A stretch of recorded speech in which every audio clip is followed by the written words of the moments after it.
Assalamualaikum warahmatullahi wabarakatuh. Kita kembali lagi di persamaan diferensial yang series kelima, tapi untuk kasus kedua, yaitu persamaan diferensial non eksak kasus kedua. Kita briefing sedikit tentang apa itu persamaan diferensial non eksak, yaitu persamaan linear order 1 yang berbentuk mx dx tambah nx dy sama dengan 0 dikatakan non eksak ketika m-nya, fungsi m diturunkan terhadap y, turunan parsial terhadap y, itu hasilnya tidak sama dengan ketika n-nya diturunkan parsial terhadap x. Atau mj kurangi nx itu tidak sama dengan 0 di sini ya. Oh, tidak sama kok di sini. Oke. Nah, jadi solusi persamaan diferensial yang non eksak seperti yang dibahas di kasus pertama, yaitu kita akan menambahkan faktor integrasi U di kedua fungsi. Mengalihkan maksud saya, menambahkan untuk dikalikan. Nah, itu akan kita andaikan ketika ada U dikalikan M ditambah U kalikan N sama dengan 0, maka ketika dua fungsi ini diturunkan, karena kita tadi kan kalau untuk eksak kan M-nya diturunkan terhadap Y, N-nya diturunkan terhadap X, karena sekarang udah ditambahin U, jadi di sini jadi kayak dua fungsi ya, dua fungsi kalau diturunkan, itu kita pakai aturan perkalian turunan, itu jadinya adalah U dikalikan M diturunkan terhadap Y-nya, ditambah M dikalikan U diturunkan terhadap Y. Sama juga berlaku untuk yang N. Nah, setelah itu kita kumpulkan yang sama, kita golongkan. Di sini U sama U ya, biar sama, karena nanti tujuannya mau kita keluarkan. Seperti ini. Gini ya. Nah, di sini ini kenapa saya kasih tanda merah, karena ini poin penting kita di sini. Kenapa? Tadi kan kita tahu eksak itu kan harusnya MY sama dengan NX ya. Nah, ketika MY-nya nggak sama dengan NX, maka ini kan bisa dikurangi ya. Nah, dikurangi ini kan berapa? Berapa gini kan kita nggak tahu. Nah, itu yang akan dicari untuk membantu mencari fungsi atau faktor integrasi U-nya. Nah, di sini untuk yang non eksak, seperti yang sudah dijelaskan di seri sebelumnya, seri kelima yang kasus 1, bahwa ada 3 kasus ya di sini. Kasus pertama, kasus kedua, dan kasus ketiga. Untuk kasus pertama, dia adalah faktor integrasinya kita temukan dia hanya terhadap X saja. Kalau kasus kedua, variabelnya hanya Y saja. Kasus ketiga, X dan Y. Gimana kita cara menentukannya? Kamu tentukan dengan cara mengurangi MY dikurangi NX dulu. Jadi ketika kamu kurangkan, terus kamu cek kalau bisa dibagi N, ternyata hasilnya hanya variabel X, berarti masuk kasus pertama. Kalau dibagi N nggak bisa, coba dibagi M, terus kalau bisa ada hanya ketemu Y-nya saja, tinggal dikasih minus depannya, berarti kamu pakai kasus kedua. Kalau ternyata dikurangi, dia nggak bisa dibagi M ataupun dikali N, berarti kita akan kemungkinan besarnya masuk ke kasus ketiga, tapi pembaginya adalah agak lebih ruwet seperti ini. Karena nanti di sini akan ada dua variabel yang ada di situ. Itu ya. Saya ulang contohnya. Di sini kita kalau menurunkan M terhadap Y, itu adalah 0 karena konstanta selain Y. Kalau variabel X maksudnya selain Y akan dianggap konstanta. Di sini min 2Y.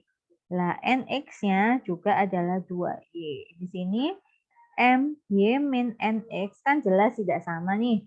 Jadi dikurangi. Min 2Y dikurangi 2Y. Jadinya min 4Y. Nah, kamu cek min 4Y ini dibagi N atau dibagi M yang bisa. Kalau M pasti nggak bisa karena lebih ribet. Yang bisa berarti bagi N. Dibagi dengan 2XY.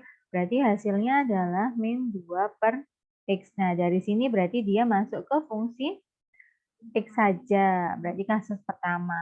Nah, sekarang yang kasus kedua, kamu cari MY-nya adalah 2Y, NX-nya adalah Y. Berarti kan nggak sama ya. Nah, sekarang MY dikurangi NX, kamu cari 2Y min Y. Sama dengan Y. Nah, ini kalau dibagi, ini kan kamu cari dibagi N atau dibagi M. Kalau dibagi N nggak bisa karena di sini ada X juga, jadi tambah ribet. Berarti dibaginya M. Berarti Y dibagi Y kuadrat sama dengan 1/Y. Oke, berarti dia masuk ke kasus kedua. Nah, di sini kasus ketiga adalah ketika kamu turunkan terhadap Y, hasilnya adalah 9Y kuadrat dikurangi 5X kuadrat. Gini ya, lah NX-nya adalah 5Y kuadrat dikurangi 9X kuadrat. Ini jelas tidak sama, ya kan? Nah, kemudian kamu kurangi MY-nya dikurangi NX, itu hasilnya adalah 9Y kuadrat min 5X kuadrat min 5Y kuadrat plus 9X kuadrat. Hasilnya adalah 4Y kuadrat plus 4X kuadrat. Ada dua variabel di sini. Mau dibagi N sama dibagi N sama-sama nggak bisa. Berarti kita pakai yang kasus ketiga. Dibaginya adalah ini Y kali N dikurangi X kali M. Ya, jadi nanti di sini hasilnya adalah 4Y kuadrat plus 4X kuadrat per Y dikalikan 5XY. Nah, ini kamu harus hitung ulang lagi ya. Untuk mencari tahu berapa sih hasil akhirnya ketika sudah dihitung. Yang penting ini adalah caranya seperti ini. Dan seterusnya, gitu ya. Nah, sekarang karena kita mau fokus ke, maaf ini Y. Ya, sama sih sebenarnya. Yang pertama harus didefinisikan, tapi di sini ini min, ini juga harus jadinya M. Ya, cuman bedanya di sini. Ini tadi Ki ya, Ki Y. Gini ya. Nah, jadi ini saya tuliskan lagi. Jadi kan kita dapatkan yang kedua adalah yang ini ya, Ki Y ini. Jadi di sini adalah Ki Y sama dengan min MY dikurangi NX, gini ya, per M. Nah, kan?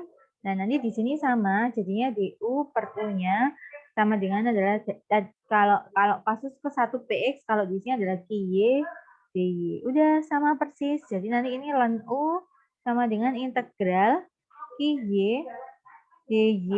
Ya, atau nanti jadinya U sama dengan integralnya QY, DY. Nanti akan dilanjutkan dengan solusi untuk persamaan diferensial yang eksak. Masuk ke contoh soal ya, biar gampang. Jadi kita udah cek di sini, ini adalah termasuk kasus kedua. Ya, karena ketika dikurangkan si Q-nya, kita menemukan min MY min NX, gini ya, per M. Jadi adalah min 2Y, ternyata ada minnya ya. Min Y per M-nya adalah Y kuadrat. Jadi sama dengan min Y per Y kuadrat sama dengan min seper Y. Berarti kan Y. Oke, sekarang ini kita definisikan. Ya kan? Kemudian DU per U-nya sama dengan integral QY DY. Gini ya, sama dengan ln U sama dengan QY adalah integral min seper Y dy. Berarti ln U sama dengan min ln Y. Benar ya? Di sini ya. Atau kita bisa ngomong.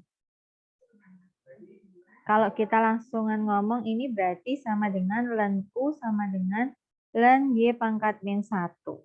Berarti kita ubah ln U sama dengan ln seper Y. Nah, berarti di sini U adalah seper Y. Paling gampangnya pakai sifat logaritma adalah itu. Jadi di sini membuat kita temukan faktor integrasinya U adalah seper Y. Oke ya. Nah, kita masukkan, kita kerjakan. U sama dengan seper Y, kita masukkan ke fungsi aslinya. Tadi dikalikan ya. Y kuadrat dx ditambah 1 plus xy ya.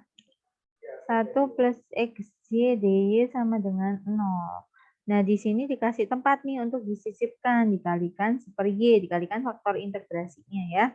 Nah, ini itu sudah jadi bentuknya adalah persamaan eksak gitu ya. Kalau udah dikalikan seper Y.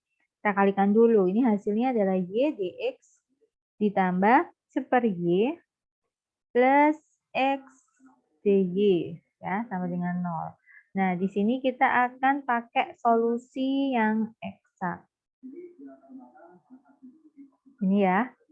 Oke, jadi kita buat kalau eksak itu kita carinya fx-nya integral m dx ditambah gy gini ya. M-nya berarti kan y.